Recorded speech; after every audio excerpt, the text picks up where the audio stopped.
முக்கோண வடிவமான கிறிஸ்துமஸ் மரம் தோன்றிய கதையை பற்றி பார்ப்போமா? கடவுளின் மகனாக போற்றப்படும் இயேசு கிறிஸ்துவின் பிறப்பை கொண்டாடும் வகையில் அவர் பிறந்த தினமான டிசம்பர் 25ஆம் தேதி உலகம் முழுவதும் கிறிஸ்துமஸ் பண்டிகையை கிறிஸ்தவர்கள் கோலாகலமாக கொண்டாடிட்டு வராங்க. கிறிஸ்துமஸ் அன்பு, அமைதி மற்றும் கொண்டாட்டத்தை வெளிப்படுத்தும் ஒரு பண்டிகை.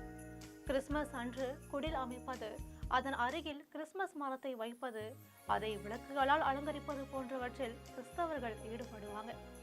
கிறிஸ்துமஸ் மரம் இல்லாமல் கிறிஸ்துமஸ் கொண்டாட்டம் நிறைவு பெறாது. அதன் வரலாறு ரொம்பவே சுவையானது. ஜெர்மனியில் கிபி 10ஆம் நூற்றாண்டில் வாழ்ந்த போனி பேஸ் என்பவர் மூட நம்பிக்கைகளை கடுமையாக எதிர்த்துட்டு வந்தார். இதற்காக ஊராக சென்று பிரச்சாரம் செஞ்சு வந்தாங்க. ஓக் மரம் ஒன்றை மக்கள் வழிபடுவதை போனி போஸ் கண்டு கடும் கோபம் கொண்டு அந்த மரத்தை வெட்டி வீழ்த்தினார்.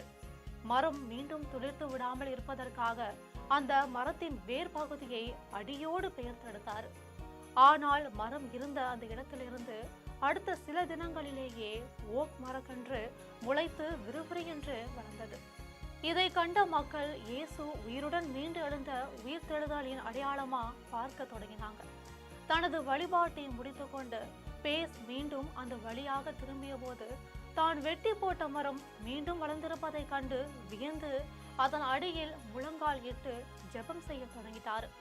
இதனால கிறிஸ்தவ வழிபாட்டில் 10ஆம் நூற்றாண்டில் ஓக் மரம் உயிர்ப்பின் அடையாளமா இடம்பெற தொடங்குச்சு.